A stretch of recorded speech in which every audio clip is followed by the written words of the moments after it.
بسم اللہ الرحمن الرحیم۔ السلام علیکم ورحمۃ اللہ وبرکاتہ۔ الحمد لولیہ والصلاة والسلام علی نبیہ وعلی آلہ واصحابہ المتأدبین بآدابہ۔ اما بعد فاعوذ باللہ من الشیطان الرجیم، بسم اللہ الرحمن الرحیم۔ یا ایہا الذین آمنوا اتقوا اللہ وکونوا مع الصادقین۔ صدق اللہ المولانا العظیم وبلغنا رسولہ النبی الکریم، ونحن علی ذلک لمن الشاہدین والشاکرین والحامدین والحمد للہ رب العالمین۔ ان اللہ وملائکتہ یصلون علی النبی یا ایہا الذین آمنوا صلوا علیہ وسلموا تسلیما۔ اللہم صلی علی سیدنا مولانا محمد معدن الجود والکرم وآلہ وصحبہ وبارک وسلم، صلاۃ وسلام علیک یا رسول اللہ صلی اللہ تعالیٰ علیہ وسلم۔ آج ہم اور آپ نماز جمعہ ادا کرنے کے لیے اس مسجد میں حاضر آئے۔ رب قدیر ہماری حاضری کو قبول فرمائے، جمعہ کی برکتوں سے مالا مال فرمائے۔ ہم جو عبادت کر اللہ اپنے حبیب صلی اللہ تعالیٰ علیہ وسلم کے صدقے میں ہماری عبادتوں کو قبول فرمائے۔ جمعہ کے صدقے میں پروردگار عالم ہم تمام مسلمان کی جان، مال، عزت، آبرو، دکان مکان کی حفاظت فرمائے۔ شریعت مطہرہ پر صحیح معنوں میں چلنے کے اللہ ہم سب کو توفیق عطا فرمائے۔ رب قدیر اپنے حبیب صلی اللہ تعالیٰ علیہ وسلم کے صدقے میں ہم تمام مسلمان کو مرتے دم تک مسلک اعلیٰ حضرت پر استقامت عطا فرمائے۔ خوشیوں کا ماحول ہے اور رب تبارک و تعالیٰ نے ہمیں اس گروہ میں پیدا فرمایا ہے جو گروہ سرکار صلی اللہ تعالیٰ علیہ وسلم سے ایسی محبت کا ہمیں درس دیتا ہے کہ ماہ ربیع النور کا چاند دکھتے ہی سچا اور سنی مسلمان سرکار کی ولادت کی خوشی مناتا ہے۔ انشاءاللہ سرکار کے عید میلاد کے موضوع پر آئندہ جمعہ میں خطاب کروں گا، لیکن آج صرف میں اتنا بتاؤں گا کہ جب سرکار کا میلاد آتا ہے، ایک طبقہ ہے جو اپنا پورا تن من دھن سب کچھ لگا دیتا ہے، اپنی ساری کاوشیں، ساری محنتیں کرنے کے بعد اس کے دل میں ایک ہی بات ہوتی ہے کہ بس میں اپنے سرکار کا میلاد مناؤں۔ ایک طبقہ ہے جو سرکار کا میلاد مناتا تھا، مناتا ہے، قیامت تک مناتا رہے گا۔ ایسے ہی ایک طبقہ ایسا ہے جو کل بھی چیختا تھا، آج بھی چیختا ہے، اور وہ ہمیشہ چیختا ہی رہے گا۔ کہاں لکھا ہے سرکار کا میلاد مناتے ہو؟ کہاں لکھا ہے؟ میں کہا کرتا ہوں سرکار کا میلاد منانے کے لیے جو ہم سے دلیل پوچھتے کہاں لکھا ہے، لکھے کی کمی نہیں ہے، احادیث کی کتابیں اٹھائیں، سرکار کا میلاد منانے کے لیے لکھنے والوں کی کمی نہیں ہے، لیکن پھر بھی جاہل طبقہ ہے جو بار بار پوچھتا ہے کہاں لکھا ہے، کہاں لکھا ہے؟ تم سرکار کا میلاد مناتے ہو، جشن عید میلاد النبی مناتے ہو، کہاں لکھا ہے؟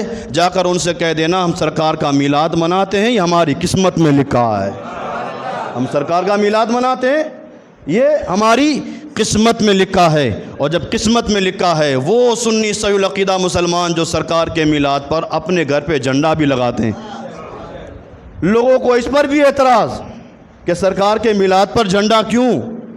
اچھا، یہ اعتراض بھی وہ لوگ کرتے ہیں جنہوں نے 15 اگست کو اپنے گھر پہ ہندوستان کا جھنڈا لگایا تھا، جو کہتے ہیں یہ بدعت ہے، یہ بدعت ہے، سرکار کی میلاد پہ جھنڈا لگانا بدعت ہے۔ 15 اگست کو جھنڈا لگانا کون سی حدیث سے ثابت ہے؟ جب ہندوستان میں رہ کر ہندوستان کا جھنڈا 15 اگست کو تم اپنے گھر پہ لگا سکتے ہو ہندوستان کی محبت میں، تو ہندوستان سے کروڑوں مرتبہ محبت کی حقدار ہے کونین کے والی رسول اکرم صلی اللہ تعالیٰ علیہ وسلم۔ اور اگر انسان ان کی محبت میں جھنڈا لگائے، اور یہ جھنڈا ایسے ہی نہیں لگتا ہے، یہ جھنڈا لگا ہے اللہ کے حکم سے۔ حضرت آمنہ کون ہے؟ یہ سرکار کی والدہ ہیں۔ حضرت سیدنا آمنہ رضی اللہ عنہا فرماتی ہے کہ سرکار کی ولادت کے وقت میں نے دیکھا، اللہ نے وہ نظر عطا فرمائی کہ حضرت آمنہ فرماتی ہیں سرکار کی ولادت کے وقت میں نے دیکھا، اللہ نے مجھے وہ آنکھوں میں نور عطا فرمایا کہ میری نگاہ جب اٹھی تو میں نے مشرق کو بھی دیکھا، مغرب کو بھی دیکھا۔ اور حضرت آمنہ فرماتی ہیں سرکار کی ولادت کے وقت میں نے دیکھا اسی آنکھوں کی روشنی سے کہ روح الامین سدرہ کے مکین جبریل امین زمین پر آتے ہیں، ایک جھنڈا مشرق میں لگاتے ہیں، ایک مغرب میں لگاتے ہیں، اور تیسرا جھنڈا کعبے کی چھت پہ لگاتے ہیں۔ روح الامین گاڑا کعبے کی چھت پہ جھنڈا، تا عرش ارا فڑیرا صبح سب ولادت۔ یہ سرکار کی یوم پیدائش پر اللہ کے حکم سے حضرت سیدنا جبریل علیہ السلام نے ان 3 مقامات پر جھنڈے لگائے تھے۔ کس لیے؟ حضرت آمنہ فرماتی ہے میں نے دیکھا حضرت جبریل نے یہ جھنڈے لگائے اور اسی جھنڈے کے لگنے کے بعد سرکار کی ولادت ہوئی۔ یہ حدیث کے الفاظ ہیں، جب سرکار صلی اللہ تعالیٰ علیہ وسلم کی ولادت پر اللہ کے حکم سے روح الامی جھنڈا لگا سکتے ہیں تو ہم روح الامی کی سنت میں سرکار کی ولادت پر اپنے گھر پہ بھی جھنڈا انشاءاللہ آئندہ مجھے جمعہ کو موقع ملا تو میں اس عید میلاد پر اور اس موضوع پر اور آگے آپ کے سامنے خطاب کروں گا۔ آج مجھے جس بات پر خطاب کرنا ہے، ہماری اسی مسجد میں یہ بازار ہے، یہاں پر حضرت خواجہ ابراہیم عرف کبیر الدین صوفی چشتی ناگوری علیہ رحمہ، ان کا پرسوں 5 ربیع الاول کو عرس ہے۔ انشاءاللہ آج میں نے سوچا ایسا ہے کہ انہی کی کچھ سیرت کے کچھ حوالے آپ کے سامنے رکھنے کی کوشش کروں گا۔ وہ اس لیے کہ انسان جب تک کسی کو جانتا نہیں ہے تو اس کے قریب نہیں ہوتا ہے۔ یہ وہ عظیم بزرگ ہیں کہ ان کی صحبت میں بیٹھنے والا، یہ عظیم بزرگ وہ تو عظیم ہے ہی، ان کی صحبت میں بیٹھنے والا اتنے کمال کو پہنچا کہ حضرت شاہ عالم کا نام تو سب جانتے ہیں۔ حضرت شاہ عالم ان کے چاہنے والے، ان کی صحبت میں بیٹھنے والے کے پاس آتے ہیں اور آنے کے بعد تبرکات مانگتے ہیں اور فیض حاصل کرتے ہیں۔ یہ عام بات نہیں، شاہ عالم اتنے بڑے کمال کو پہنچے ہوئے۔ حضرت خواجہ ابراہیم عرف کبیر الدین صوفی چشتی ناگوری علیہ رحمہ، اور انہی کے مزار کے بغل میں مزار ہے حضرت ملک محمد اختیار کا۔ یہ کون ہے؟ یہ حضرت خواجہ ابراہیم کبیر الدین کے خلیفہ ہیں، ان کے مرید اور خلیفہ ہیں۔ کون تھے یہ؟ محمود بگڑے کے وقت میں، ان کی سلطنت میں بہت امیر تھے وہ، اور کسی ڈیوٹی پر بھی انہیں لگایا گیا تھا۔ ایک مرتبہ انہوں نے سنا کہ ایک بزرگ آئے ہوئے ہیں اور حضرت ملک محمد اختیار سفر کرتے ہیں، خواجہ ابراہیم کبیر الدین کی بارگاہ میں آتے ہیں، ان کی صحبت میں بیٹھتے ہیں، صحبت میں بیٹھتے چلے جاتے، پھر کبھی آتے، پھر صحبت میں بیٹھتے، پھر چلے جاتے۔ یاد رکھنا صحبت ایک نہ ایک دن تو اثر ضرور کرتی ہے، اسی لیے اللہ نے ہمیں قرآن میں حکم دیا ہے، یا ایھا الذین آمنوا اتقوا اللہ وکونوا مع الصادقین، اے ایمان والو اللہ سے ڈرو، سچوں کے ساتھ ہو جاؤ۔ اللہ سے ڈرو، ایمان والوں کو حکم دیا ہے، بغیر ایمان والوں کے لیے حکم نہیں ہے، صرف ایمان والوں کے لیے۔ اور فرمایا ایمان والو ایمان لا چکے ہو اب اللہ سے ڈرو۔ اب اللہ سے ڈرنے کے بعد فوراً اللہ کا حکم آیا وَكُونُوا مَعَ الصَّادِقِينَ، اب سچوں کے ساتھ ہو جاؤ۔ کیا مطلب ہے سچوں کے ساتھ ہونے کا؟ سچوں کے ساتھ ہو جاؤ مطلب یہ کہ ان سچوں کے دامن سے تم لگ جاؤ گے، یہاں بھی کامیاب ہو جاؤ گے، وہاں بھی کامیاب ہو جاؤ گے۔ سچوں کی صحبت اختیار کرو، اور جب انسان سچوں کی صحبت اختیار کرتا ہے، صحبت صالح ترا صالح کنت، صحبت طالح ترا طالح کنت، اچھے انسان کی صحبت انسان کو اچھا بناتی ہے، بروں کی صحبت انسان کو برا بناتی ہے۔ جب صحبت اثر کرتی ہے، جب یہ بات کنفرم ہے کہ صحبت اثر کرتی ہے تو پھر بروں کی صحبت میں کیوں بیٹھیں؟ کیوں نہ کسی اللہ والے کا دامن پکڑ لیں؟ اور جب اللہ والے کی صحبت میں بیٹھیں گے، اللہ والے کا دامن پکڑ لیں گے تو اللہ والے یہاں بھی کام آئیں گے، وہاں بھی کام آئیں گے۔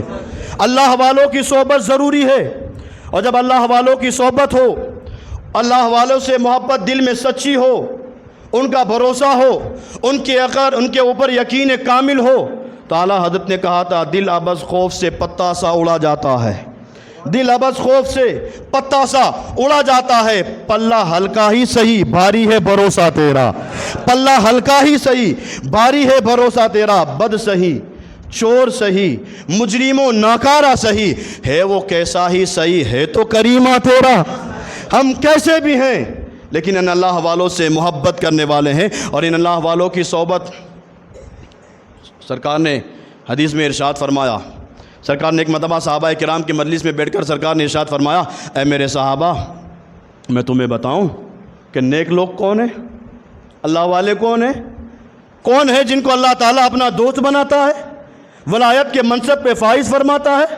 یہ مقام ہر ایک کو نہیں دیا جاتا، ولی ہونے کا مقام اللہ ہر ایک کو نہیں دیتا ہے، کچھ خاص لوگ ہوتے ہیں جن کو اللہ تعالیٰ اپنی بارگاہ میں مقام ولایت پر فائز فرماتا ہے۔ اب کونین کے والی نے ارشاد فرمایا، ہے میرے صحابہ میں بتاؤں کہ اللہ کسے اپنا ولی بناتا ہے، کون ایسے لوگ ہیں؟ صحابہ کرام نے عرض کی، ہاں یا رسول اللہ ہمیں بتا دیجئے۔ اب سرکار نے نشانی بھی بتا دی ہے، ہم تو جو کرامت کے پیچھے بھاگ جاتے ہیں، اس نے یہ کام کر کے دکھایا، وہ کرشمہ کر کے دکھایا، بس یہی پہنچا ہوا ہے۔ سرکار نے ایسی کوئی بات نہیں بتائی۔ سرکار نے ارشاد فرمایا، میں بتاتا ہوں کہ کون ہے جس سے اللہ تعالیٰ اپنی بارگاہ میں مقام ولایت عطا فرماتا ہے۔ صحابہ کرام نے عرض کیا، ہاں یا رسول اللہ بتا دیجئے۔ تو سرکار نے ارشاد فرمایا، اللہ کا نیک ولی وہ ہوتا ہے کہ رؤو اذا ذکر اللہ، اس کا چہرہ دیکھو تو خدا یاد آ جائے، اس کا چہرہ دیکھو تو خدا یاد آ جائے۔ ان اللہ والوں کی صحبت انسان کو اتنا کام آتی ہے۔ سرکار فرماتے ہیں کل قیامت کے دن اولیاء جب جنت کی طرف جا رہے ہوں گے اور کچھ لوگ جب جہنم کی طرف جا رہے ہوں گے، انہی جہنم کی صف میں کھڑے ہوئے کچھ لوگ اللہ کے ولی کو پہچان جائیں گے۔ اللہ کے ولی کو جہنم میں جانے والے پہچان، یہ حدیث سنا رہا ہوں، وہ جہنم میں جانے والے اللہ کے نیک ولی کو جب جنت میں وہ جا رہے ہوں گے تو وہ پہچان جائیں گے۔ تو وہ جہنم میں جانے والے رب کی بارگاہ میں عرض کریں گے، مالک یہ وہ ہیں جو تیرے نیک ہیں، یہ جنت کی طرف جانے والے وہ ہیں جو تیرے نیک ہیں، اگر اجازت ہو تو 1 سیکنڈ کے لیے ان سے بات کر لوں۔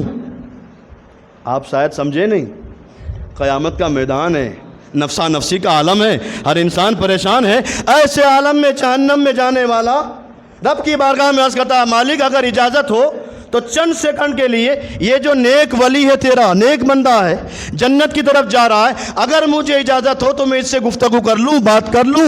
رب ارشاد فرمایا گا، جا بات کر لے۔ اب وہ جہنم کے راستے سے اس لائن سے نکلے گا اور اس اللہ والے کے قریب آئے گا، اور آ کر، یہ حدیث کے الفاظ ہیں، وہ جہنم کے راستے سے نکلے گا، اس لائن کو چھوڑ کر اللہ والے کے قریب آئے گا اور آ کر کہے گا، اے اللہ کے نیک بندے، شاید آپ نے مجھے پہچانا نہیں، اے اللہ کے نیک بندے، شاید آپ نے مجھے پہچانا نہیں۔ تو اللہ کے نیک ولی جو نیک بندے ہوں گے وہ کہیں گے، تو ہے کون؟ تو وہ انسان کہے گا، حضور ہو سکتا ہے آپ مجھے نہیں پہچانتے، میں نے اپنی پوری زندگی میں 1 مرتبہ آپ کو پانی کا گلاس دیا تھا، اور کوئی صحبت نہیں، کوئی عبادت ریاضت مجاہدہ نہیں، پوری زندگی میں 1 مرتبہ آپ کو پانی کا گلاس دیا تھا، یا پوری زندگی میں 1 مرتبہ آپ کو وضو کرنے کے لیے پانی کا لوٹا دیا تھا۔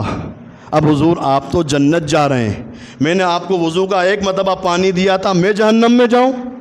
کیسے ہو سکتا ہے؟ وہ ولی اللہ کی بارگاہ میں کھڑے ہوں گے، عرض کریں گے، مالک 1 مرتبہ پانی دیا تھا، 1 مرتبہ پانی دینے والا جہنم میں کیسے جائے گا؟ میں تیرا نیک بندہ ہوں، ولایت کے منصب پہ فائز کیا ہے۔ جب مالک ولایت کے منصب پہ فائز کیا ہے تو 1 مرتبہ میری خدمت کرنے والا، چند سیکنڈ میری صحبت میں بیٹھنے والا آدمی جہنم میں کیسے جائے؟ تو رب ارشاد فرمائے گا، ہم نے تمہارے وجہ سے اس کی بھی بخشش کر دی، جاؤ اس کو بھی جنت میں لے کے چلے جاؤ۔ دنیا میں چند سیکنڈ جس ولی کی صحبت میں بیٹھے، جس ولی کی صحبت میں چند سیکنڈ کے لیے پانی دیا، اس ولی کو یہ صحبت کل قیامت کے دن اللہ تعالیٰ کو یہ صحبت اتنی پسند آئے گی کہ اللہ ارشاد فرمائے گا کہ اب اس کے گناہ نہیں دیکھوں گا، چند سیکنڈ صحبت اختیار کی ہے تمہارے ساتھ، اس کی بھی بخشش ہو جائے گی، یہ بھی جنت میں جائے گا۔ جب یہ بات کنفرم ہے کہ صحبت اثر کرتی ہے تو پھر ہمیں بھی چاہیے کہ ہم شاہ عالم کی صحبت میں رہیں، حضرت قطب عالم کی صحبت میں رہیں، حضرت خواجہ ابراہیم کی صحبت میں رہیں، اور ان کی صحبت، وہ صحبت، جب بات میری نکلی تھی حضرت خواجہ ابراہیم کی بارگاہ میں، حضرت ملک محمد اختیار آتے، صحبت میں بیٹھتے، چلے جاتے۔ آپ امیر ترین انسان بھی تھے محمود بگڑا کے وقت میں، اور بڑے کمال کو پہنچے ہوئے تھے، اللہ نے بہت مال سے بھی نوازا تھا۔ روزانہ آتے، خواجہ کبیر الدین کی بارگاہ میں بیٹھتے، چلے جاتے۔ ایک دن آ کر بیٹھے، حضرت خواجہ کبیر الدین صوفی چشتی ناگوری علیہ رحمان نے آج نگاہ ڈالی، اور اللہ والوں کی نگاہ جب کسی پر پڑتی ہے تو آن کی آن میں دل کی دنیا بدل جاتی ہے۔ نگاہ ولی میں وہ تاثیر دیکھی، بدرتی ہزاروں کی تقدیر دیکھی۔ خواجہ ابراہیم نے نگاہ ڈالی اور نگاہ ڈالنے کے بعد ارشاد فرمایا، اے انسان تو روزانہ میرے پاس آتا ہے، بولتا کچھ نہیں، چلا جاتا ہے، اگر تو میری صحبت میں بیٹھنا چاہتا ہے تو دنیا کو چھوڑ۔ بڑے منصب پہ فائز ہے، اللہ ایسے ہی نہیں ملتا ہے، اللہ کی بارگاہ میں آنا پڑتا ہے۔ اب اگر تم میری صحبت میں آنا چاہتا ہے تو پھر دنیا کو چھوڑ۔ تو حضرت ملک محمد اختیار نے عرض کیا، حضور میں نے کئی مرتبہ فیصلہ کیا دنیا چھوڑ دوں، لیکن دل ہے کہ مانتا نہیں، دل ہے کہ مانتا نہیں۔ لیکن حضور آپ نگاہ ڈال دیں گے تو جسم دل کو بھی ماننا پڑے گا، آپ نگاہ تو ڈالیں۔ حضرت خواجہ ابراہیم نے نگاہ ڈالی، نگاہ ڈالنے کے بعد آپ نے ارشاد فرمایا، جاؤ فیصلہ ہو چکا ہے۔ اب وہ چلے گئے، گھر گئے، سارا سامان جتنا تھا سب کا سامان اٹھایا اور محمود بگڑا کے پاس بھیج دیا، خط بھی لکھا کہ اب مجھے تیری وزارت بھی نہیں چاہیے، مجھے کچھ نہیں چاہیے، اب تو مجھے خدا چاہیے، کچھ نہیں چاہیے، اب مجھے صرف خدا چاہیے۔ سب کچھ خیر آباد کر کے حضرت ملک محمد اختیار خواجہ ابراہیم کی بارگاہ میں آئے اور آ کر کہا، حضور میں نے سب کو ٹھکرا دیا ہے، بس اب آپ کی صحبت چاہیے، اب میں آپ کی صحبت میں رہوں گا۔ عبادت، ریاضت اور مجاہدہ کرتے رہے۔ جب عبادت اور ریاضت اور مجاہدہ کرتے رہے، پھر وہ وقت کے کمال کو پہنچے کہ حضرت شاہ عالم کا ایک مرید کبھی کبھی حضرت ملک اختیار کی بارگاہ میں آتا اور ان سے فیض حاصل کرتا۔ کچھ لوگوں نے جا کر حضرت شاہ عالم کی بارگاہ میں گئے اور جا کر کہا، حضور آپ کا مرید تو دوسروں کے پاس جاتا ہے، آپ کا مرید ملک محمد اختیار کے پاس جاتا ہے۔ تو حضرت شاہ عالم نے ارشاد فرمایا، اے لوگو اگر چاہتے ہو کہ دونوں جہاں کی بھلائیاں اللہ تمہیں عطا کرے، لوگو چاہتے ہو کہ دونوں جہاں کی بھلائیاں اللہ تمہیں عطا کرے تو ملک محمد اختیار کی صحبت میں بیٹھا کرو۔ یہ حضرت شاہ عالم فرما رہے ہیں، اگر چاہتے ہو کہ اللہ تمہیں دونوں جہاں کی بھلائیاں عطا فرمائے تو ملک محمد اختیار کی صحبت میں بیٹھا کرو۔ جو ان کی صحبت میں بیٹھے گا اللہ تعالیٰ اسے یہاں بھی کامیابی عطا فرمائے گا، وہاں بھی کامیابی عطا فرمائے گا۔ یہ کون ہے؟ حضرت خواجہ ابراہیم کے خلیفہ اور مرید ہیں۔ جب خلیفہ اور مرید کی یہ شان ہے تو پیر کا مقام کتنا بلند ہوگا۔ اور یہی حضرت ملک محمد اختیار ہیں، ایک مرتبہ راستے سے جا رہے ہیں اور سامنے سے حضرت شاہ عالم بھی آ رہے ہیں۔ اور یاد رکھنا، ہم اور آپ کے پاس وہ نگاہ نہیں ہے، ولی لا ولی می شناسد، ولی کو ہی پہچان سکتا ہے، ایک ولی ہی ایک ولی کو پہچان سکتا ہے۔ حضرت شاہ عالم بھی ولی، حضرت ملک محمد اختیار بھی ولی، اور کتنے کمال کے وہ جانے اور اللہ جانے، کتنے کمال کو پہنچے ہوئے اللہ جانے اور یہ جانے۔ دونوں کے راستے میں ملاقات، اور جب ملاقات ہوئی تو حضرت شاہ عالم اتنے کمال کو پہنچے ہوئے کہ اگر بیمار ہو جائیں تو ان کے تخت پر پڑھانے کے لیے کونین کے والد تشریف لے آئیں۔ اتنے کمال کو پہنچے ہوئے کہ اگر بیمار ہو تو سرکار ان کے مسند پر آ کر لوگوں کو پڑھائیں، اتنا بڑا کمال ہے حضرت شاہ عالم کا۔ لیکن یہی حضرت شاہ عالم، راستے میں حضرت ملک محمد اختیار سے ملاقات ہوتی ہے، ملاقات ہوتے ہی حضرت شاہ عالم فرماتے ملک محمد اختیار، اللہ کی بارگاہ میں تمہارا اتنا بڑا کمال ہے، اتنا بڑا مقام ہے کہ میں فیض لینے آیا ہوں، مجھے خرقہ دو، مجھے خلافت دو۔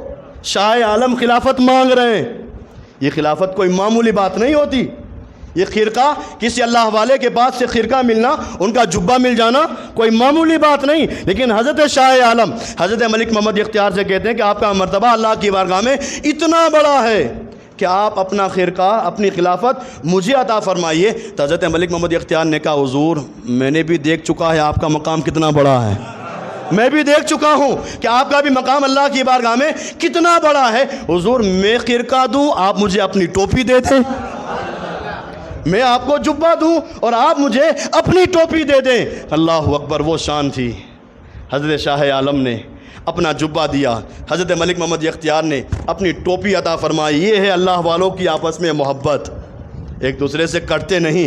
جب حضرت شاہ عالم ان سے خرقہ لیتے ہیں، ان کی اتنی بڑی شان ہے، تو پھر وہ جن کی صحبت میں بیٹھتے ہوں گے، جب حضرت ملک محمد اختیار کا اتنا بڑا مقام ہے تو جو ان کی صحبت میں، یہ جن کی صحبت میں بیٹھتے ہوں گے ان کا مقام کتنا بلند ہوگا۔ اور جن کی صحبت میں بیٹھتے تھے انہی کا نام حضرت خواجہ ابراہیم کبیر الدین صوفی چشتی ناگوری علیہ رحمہ۔ ہم اپنی قسمت پر جتنا ناز کریں اتنا کم ہے، ناگور سے چل کر یہاں تشریف لے آئے۔ اور جانتے ہو حضرت خواجہ ابراہیم کی شان کیسی ہے؟ ان کے مرید ہیں حضرت خواجہ حسین جن کو اللہ تعالیٰ نے ان کے صدقے میں وہ مقام عطا فرمایا تھا کہ حضرت خواجہ ابراہیم نے خواب میں آ کر بشارت عطا فرمائی تھی کہ اللہ تمہیں اتنا مال دے گا کہ تم اپنے مال سے سب سے پہلے غریب نواز کے گنبد پر، غریب نواز کے آستانے پر گنبد بناؤ گے۔ انہی کے مرید نے سب سے پہلے غریب نواز کے آستانے پر گنبد بنایا ہے۔ یہ اتنی عظیم ذات ہمارے درمیان موجود ہیں، لیکن ہم ہیں کہ ان کی بارگاہ میں، ان کی صحبت میں بیٹھنے کے لیے ہمارے پاس وقت نہیں ہوتا۔ یار یہ تو وہ لوگ ہیں کہ اگر کسی پر نگاہ ڈال دیں تو اگر چور بھی ہو تو اللہ اسے ولی بنا دیتا ہے۔ ان کو اللہ تعالیٰ وہ مقام عطا فرماتا ہے، وہ نگاہیں عطا فرماتا ہے کہ آنے والا کیسا بھی ہو، کیسا ہی بدماش ہو، کیسا ہی چور ہو، ڈکیت ہو، کیسا بھی ہو، لیکن جب اللہ والوں کی صحبت میں آتا ہے، ان کی بارگاہ میں، ضروری نہیں کہ پوری زندگی ان کے آستانے پر بیٹھے، چند سیکنڈ کی ان کی صحبت اگر انسان اختیار کر لے۔ حضرت سدی سختی اللہ کے برگزیدہ ولی ایک مرتبہ راستے سے رات کے وقت جا رہے تھے، کیا دیکھا؟ ایک انسان ہے نالی کے کنارے پڑا ہے، انسان ہے نالی کے، گٹر کی نالی کے کنارے پڑا ہوا ہے۔ حضرت سدی سختی نے سوچا کہ کیسا بھی ہے تو انسان، کیسا بھی ہے لیکن ہے تو انسان۔ آج ہمارے اندر سے انسانیت ہی ختم ہے، آج ہمارے اندر سے انسانیت ہی ختم ہے۔ آپ دنیا میں دیکھیں انسان تو بہت نظر آئیں گے، جہاں دیکھو وہاں سر ہی سر نظر آئیں گے، انسان تو نظر آئیں گے، انسانیت نظر نہیں آتی۔ ہم نے انسانیت کو فراموش کر دیا ہے۔ حضرت سری سختی نے دیکھا ایک انسان گٹر کی نالی کے قریب پڑا ہوا ہے۔ حضرت سری سختی قریب آئے، کیا دیکھا؟ وہ گٹر کی نالی کے قریب انسان پڑا ہوا ہے اور بے ہوشی کے عالم میں، نشے کی عالم میں، ایسا لگتا ہے کہ اس نے شراب پی ہے، لیکن پھر بھی ان کے دل میں تھا ہے تو انسان۔ دیکھا آپ نے کہ اس کے ہونٹ ہل رہے ہیں۔ حضرت سری سختی نے دیکھا کہ اس کے ہونٹ ہل رہے ہیں۔ حضرت سری سختی نے اپنا کان قریب کیا تو کیا دیکھا؟ وہ بے ہوش تھا، نشے میں تھا، لیکن اللہ اللہ کہہ رہا تھا، اللہ اللہ کہہ رہا تھا۔ حضرت سری سختی نے پانی منگایا اور پانی منگانے کے بعد اس کی زبان کو دھویا، صاف کیا، اور زبان دھونے کے بعد کہا پہلے ناپاک زبان سے تو خدا کا نام لے رہا تھا، اب میں نے تیری زبان کو پاک کر دیا ہے، خدا کا نام لے۔ اب زبان پاک کر دی، پہلے ناپاک تھی، شراب کی، نشہ کیا تھا، شراب پیا تھا، زبان ناپاک تھی، اب زبان کو میں نے پاک کر دیا ہے۔ زبان جب پاک ہو چکی ہے تو اب پھر تو اللہ کا نام لے۔ وہ اتنا کہنے کے بعد حضرت سری سختی تو چلے گئے۔ رات کا وقت ہوا، عبادت کر کے چند منٹ کے لیے اپنے بستر پر لیٹے، قسمت کا ستارہ چمکا، رب کے نقیب نے خواب میں آواز دی، اے سری سختی، تو نے ہماری محبت میں، تو نے ہماری محبت میں ایک انسان کی زبان کو دھویا، ہم نے تیری محبت میں اس کے دل کو دھو دیا ہے۔ تو نے ہماری محبت میں زبان کو دھویا ہے، ہم نے تیری محبت میں اس کے دل کو دھو دیا ہے۔ تمہارا ہاتھ لگنا تھا، تم نے اس کی زبان کو ہاتھ لگایا، چند سیکنڈ تم اس کے پاس کھڑے رہے، چند سیکنڈ کی صحبت ہوئی تم دونوں کی، اب وہ جہنم میں کیسے جائے گا؟ تم نے زبان دھوئی تھی، ہم نے اس کا دل دھو دیا ہے۔ حضرت سری سختی فرماتے میری آنکھ کھلی، آنکھ کھلنے کے بعد ارادہ ہوا چلو مسجد میں جا کر تہجد کی نماز پڑھتے ہیں۔ یہ اللہ والے تھے، 5 نمازیں تو ٹھیک، اشراق، چاشت، اوابین، تہجد کی نمازیں بھی پڑھا کرتے تھے۔ حضرت سری سختی فرماتے ہیں میں نے ارادہ کیا چلو مسجد میں جاتے ہیں تہجد کی نماز پڑھنے۔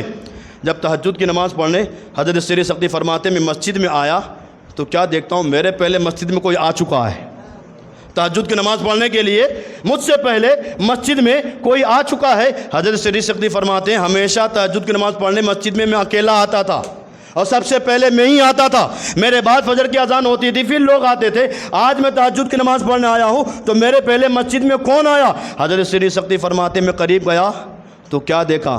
میرے پہلے مسجد میں وہی آیا ہے جس کی زبان میں نے رات میں دھوئی تھی، وہی آیا تہجد کی نماز پڑھنے جس کی زبان میں نے رات میں دھوئی تھی۔ اب حضرت سری سختی فرماتے میں اس کے قریب گیا اور قریب جانے کے بعد میں نے اس سے کہا اے انسان تو رات کو نشے کی حالت میں تھا، رات کو شراب پی تھی، رات کو نکڑ پہ سویا ہوا تھا، گٹر کی نالی کے قریب سویا ہوا تھا، ابھی تو تہجد کی نماز پڑھنے کیسے آ گیا؟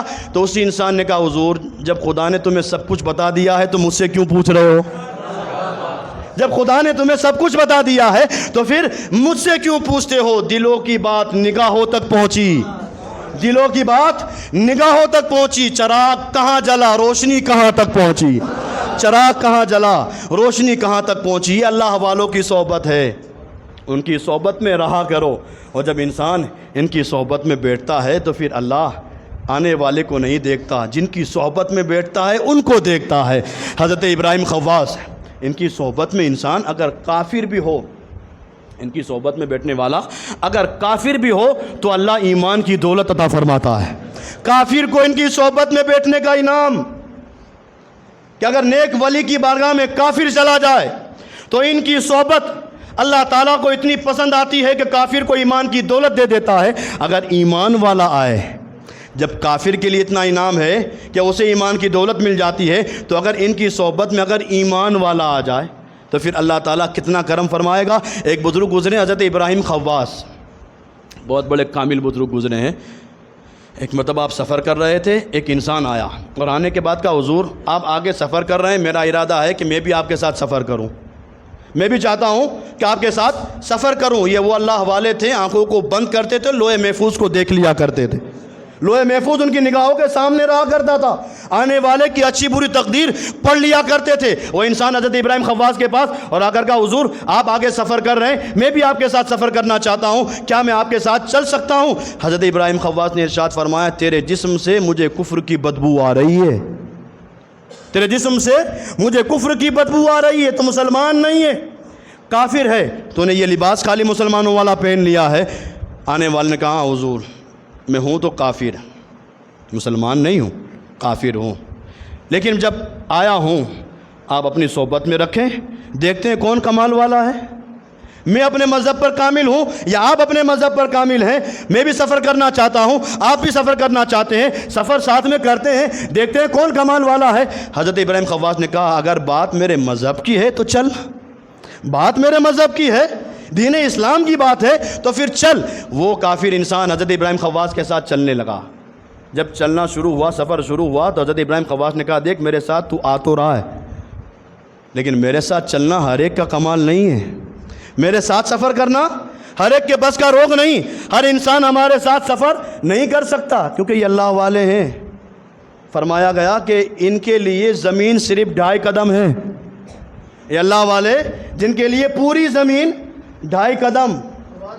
ایک بزرگ تھے جو قدم اٹھاتے پھر زمین پر رکھتے, پھر اٹھاتے پھر زمین پر رکھتے, پھر اٹھاتے پھر زمین پر رکھتے. مریدوں نے کہا حضور یہ بار بار آپ قدم اٹھاتے ہیں اور پھر رکھ دیتے ہیں, آخر کیا بات ہے؟ تو بزرگ نے کہا میں نے سنا تھا کہ اللہ والوں کے لیے پوری زمین صرف 2.5 قدم ہے, اور میں قدم اٹھاتا ہوں تو پوری زمین میرے قدم کے نیچے آ جاتی ہے. یہ اللہ والے ہیں, ان کے ساتھ چلنا ہر ایک کا کمال نہیں. حضرت ابراہیم خواص نے کہا تو میرے ساتھ چلنا تو چاہتا ہے, لیکن میرے ساتھ چلنا معمولی بات نہیں. اس نے کہا نہیں چلوں گا, آپ بھی کمال والے ہو, میں اپنے مذہب پر کمال والا ہوں, چلو ساتھ میں چلتے ہیں, آگے جو ہوگا وہ دیکھا جائے گا. حضرت ابراہیم خواص عادت تھی روزانہ روزہ رکھنے کی, عادت تھی روزانہ روزہ, رات میں عبادت. آپ سفر کر رہے ہیں روزے کی حالت میں, عبادت بھی کر رہے ہیں, تقریباً 6-7 دن گزر گئے, نہ کھانا نہ پانی کچھ نہیں. یہ اللہ والے ہیں کہ رب فرماتا ہے جب بندہ اس کمال کو پہنچ جاتا ہے تو ظاہر میں تو وہ کچھ نہیں کھاتا, لیکن رب فرماتا ہے میں اپنی قسم دے دے کے کھلاتا ہوں. وہ کچھ نہیں کھاتا لیکن میں اپنی قسم دے دے کر کھلاتا ہوں. غوث پاک نے بھی کہا تھا میں کچھ نہیں کھاؤں گا, لیکن قسمیں دے دے کے کھلاتا ہے پلاتا ہے تجھے. پیارا اللہ تیرا, چاہنے والا تیرا. یہ اللہ والوں کی شان ہوتی ہے. 6-7 دن گزر گئے, نہ کھانا نہ پانی کچھ نہیں. وہ انسان 6-7ویں دن ہاتھ باندھ کے کھڑا ہوا, کہا حضور اب تو چلنے کی بھی طاقت نہیں, زبان لڑک گئی ہے, اب میں آگے نہیں چل سکتا, میرے پاس کچھ کھانے پینے کا کوئی سامان نہیں, حضور اب میں آگے نہیں چل سکتا, اب آگے مجھے لے جانا ہے. اب میں نے سنا ہے آپ اللہ کے برگزیدہ ولی ہیں, دین اسلام کے ماننے والے ہیں, اللہ کی بارگاہ میں آپ کا بہت بڑا مقام ہے. حضور آپ کا بڑا مقام ہے تو اپنے اللہ سے میرے لیے کھانا منگاؤ, میں اب آگے نہیں چل سکوں گا. اپنے اللہ سے میرے لیے, یہ بھی نہیں کہا ہمارے خدا سے, اپنے اللہ سے. اللہ کی ذات کا بھی اس نے انکار کیا, لیکن رب ہے, اپنے اللہ سے میرے لیے کھانا منگاؤ. حضرت ابراہیم خواص نے جب دیکھا کہ اب اس کی طاقت بالکل نہیں چلنے کی, بالکل نقاہت کمزوری آ گئی, حضرت ابراہیم خواص نے مصلی بچھایا, سر سجدے میں رکھا, اور سر سجدے میں رکھنے کے بعد دیکھو صاحبو مانگا کس طرح جائے اللہ سے.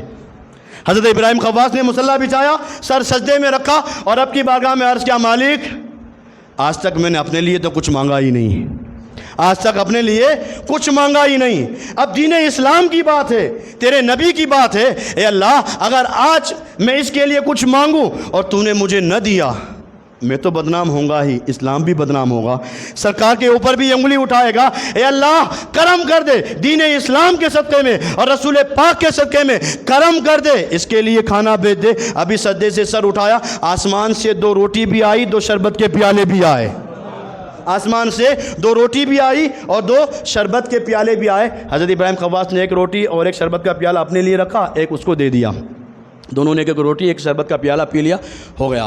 اب یہ راستہ آگے بڑھنے لگا، سفر آگے بڑھنے لگا، پھر 5-6 دن ہوئے، پھر اس نے کہا حضور ختم، اب آگے نہیں چلا جاتا، اب پھر کھانا منگاؤ، اب پھر کچھ کرم کرو۔ 1 روٹی 1 شربت کا پیالہ آیا تھا، اتنے دن چل گئے، اب آگے چلنے کی میرے اندر طاقت نہیں۔ تو حضرت ابراہیم خواص نے کہا دیکھ اس دن میں نے منگایا تھا، آج تو منگا، اس دن میں نے منگایا تھا، آج تیری باری، آج تو منگا۔